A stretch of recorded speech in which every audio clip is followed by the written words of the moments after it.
என் லைஃப்பில் இந்த மாதிரி ஒரு பெயின்ஃபுல்லான ஒரு சுச்சுவேஷனை நான் ஃபேஸ் பண்ணதே கிடையாது.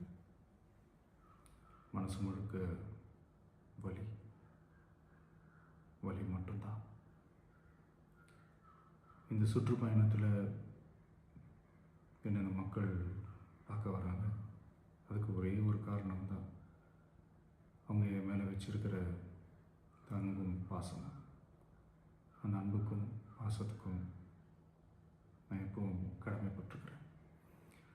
அதனால தான் இந்த சுற்றுப்பயணத்தில் மற்ற எல்லா விஷயங்களையும் தாண்டி மக்களுடைய சேஃப்டி, அதில் எந்த காம்ப்ரமைஸும் பண்ணிடக்கூடாதுன்றதுக்காக தான் அது என் மனசில் ரொம்ப ஆழமாக இருக்கும் அந்த எண்ணம்.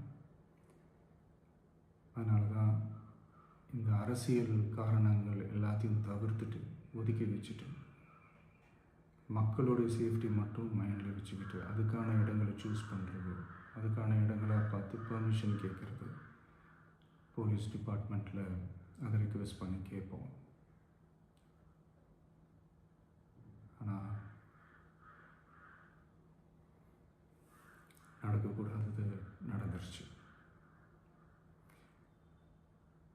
நானும் மனுஷன் தானே.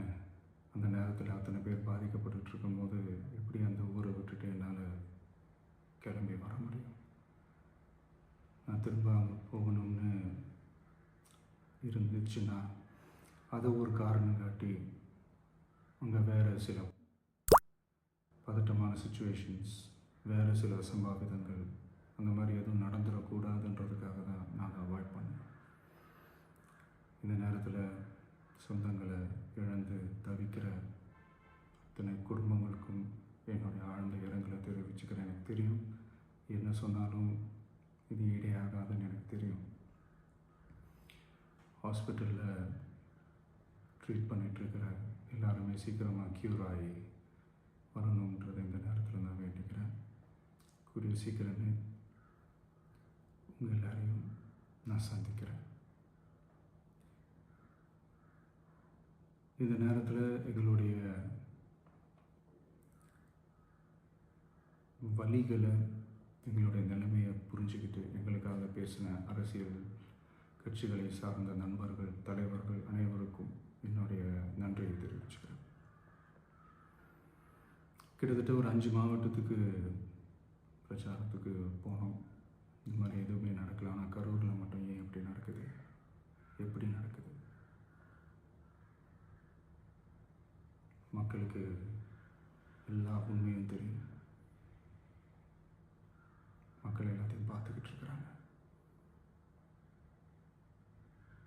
கரூரை சேர்ந்த அந்த மக்கள் அந்த உண்மையெல்லாம் வெளியில் சொல்லும்போது எனக்கு கடவுளே நேரில் வந்து இறங்கி அந்த உண்மைகள்லாம் சொல்கிற மாதிரி எனக்கு தோணுச்சு. சீக்கிரமே எல்லா உண்மைகளும் வெளியில் வரும்.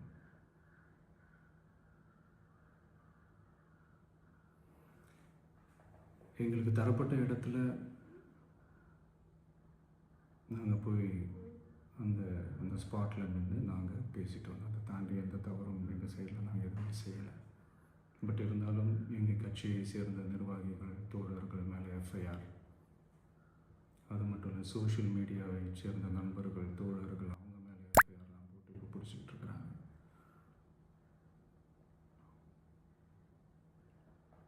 சிஎம் சார், உங்களுக்கு ஏதாவது இந்த பழி வாங்கணும் அப்படின்ற எண்ணம் ஏதாவது இருந்துச்சுன்னா என்ன வேணாலும் பண்ணுங்க. அவங்க மேலே கை வைக்காதீங்க. நான் ஒன்று வீட்டில் இருப்பேன், இல்லை நான் ஆஃபீஸில் இருப்பேன். என்ன வேணாலும் செய்யுங்க. நண்பர்களே, தோழர்களே, நம்மளுடைய அரசியல் பயணம் இன்னும் ஸ்ட்ராங்காக, இன்னும் தைரியத்தோட கண்டினியூ ஆகும்.